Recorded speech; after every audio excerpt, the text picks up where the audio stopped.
Ada kisah yang lain teman-teman sekalian, kisah Imam Ahmad rahimahullah. Imam Ahmad rahimahullah dari 4 mazhab tadi, Abu Hanifah, Malik, Syafi'i dan Ahmad. Ahmad bin Hanbal muridnya Imam Syafi'i. Mazhab yang keempat. Imam Ahmad rahimahullah di akhir hidup beliau ulama besar hadis. Di akhir hidup beliau pernah terlintas di benaknya untuk mendatangi sebuah kota di Irak. Kenapa ke sana nggak tahu. Pokoknya pengen ke sana gitu. Imam Ahmad pergi ke sana. Tiba di kota itu, tapi saya tidak temukan dalam riwayat ini kota apa yang dimaksud. Tiba di kota itu, Imam Ahmad tiba azan maghrib, lihat masjid, ada satu masjid, masuk masjid itu sholat berjamaah. Orang nggak tahu dia, karena zaman dulu orang tidak ada foto, tidak tahu lihat bagaimana wajah siapa orang ini, nggak kenal. Habis sholat maghrib, Imam Ahmad duduk sedikit baca Al-Quran, azan isya dia ikut sholat. Selesai isya, Imam Ahmad pergi ke pojok masjid, mau geletak tidur. Marbot masjidnya datang, dekatin. Wahai syekh, syekh ini dalam bahasa Arab 3 artinya. Bisa satu dari 3. Bisa orang tua, syekh. Bisa orang alim, bisa orang kaya. Jadi tidak selamanya kalau antum dipanggil di Saudi syekh dianggap orang alim gitu.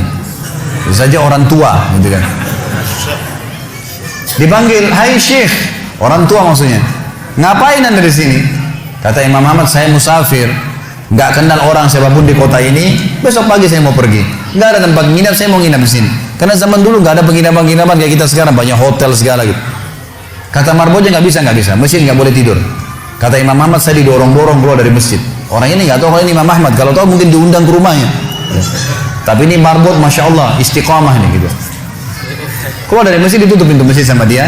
Imam Ahmad lihat orang yang sudah pergi, Imam Ahmad lihat ada teras masjid, tidur di teras masjid. Balik lagi marbotnya. Wahai syekh, ngapain sini? Musafir, mau tidur, nggak ada tempat nginap. Nggak bisa syekh. Teras pun nggak boleh, peraturan. Ini saya bilang tadi istiqomah luar biasa. Imam bilang saya didorong-dorong ke jalanan, Waktu saya lagi didorong ke jalanan, ternyata masjid bersebelahan dengan kios penjual roti. Ada satu orang penjual roti di sebelah masjid. Lalu dia mengatakan, syekh, dipanggil Imam Ahmad, silakan ke tempat saya. Imam Ahmad pun datang. Dia bilang, saya punya rumah tidak jauh dari sini, ini kios saya, ada ruangan tempat tidur saya. Silakan anda pakai nginap, besok anda mau pulang silahkan.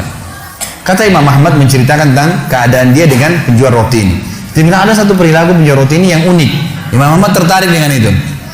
Dia bilang, setiap kali orang ini pecahin telur, ngambil terigu, ngambil garam, itu sambil astagfirullah wa atubu ilaih, astagfirullah wa atubu ilaih. Terus lisannya nggak pernah berhenti nih, astagfirullah wa atubu ilaih, kecuali Imam Ahmad bilang saya ajak ngomong atau dia bertanya pada saya.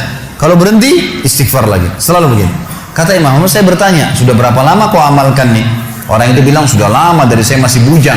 Kebetulan orang ini sudah tua seumur sama Imam Ahmad, sudah mendekati 60 tahun lebih gitu. Baik, dia bilang sudah lama, dari saya masih bujang. Kata Imam Ahmad, ma thamaratu istighfarik, apa manfaatnya istighfarmu? Apa yang kau dapatkan dengan istighfar yang sebanyak ini? Kata dia, tidak ada apapun yang saya minta kepada Allah kecuali diijabah. Apa saja saya minta Allah kasih, tinggal satu yang belum Allah kasih. Kata Imam Ahmad, apa itu? Dia bilang, saya minta dipertemukan sama Imam Ahmad. Lah ya, kisah nyata. Imam Ahmad mengatakan, Allahu Akbar, istighfarmu lah yang membuat saya datang ke kota ini, tidak tahu kenapa. Istighfarmu yang membuat marbot masjid mendorong-dorong saya keluar masjid. Istighfarmu yang mendatangkan saya ke tempat ini, tempat praktekmu, ke rumahmu. Karena saya adalah Ahmad bin Hanbal. Saya adalah Ahmad ibn Hanbal.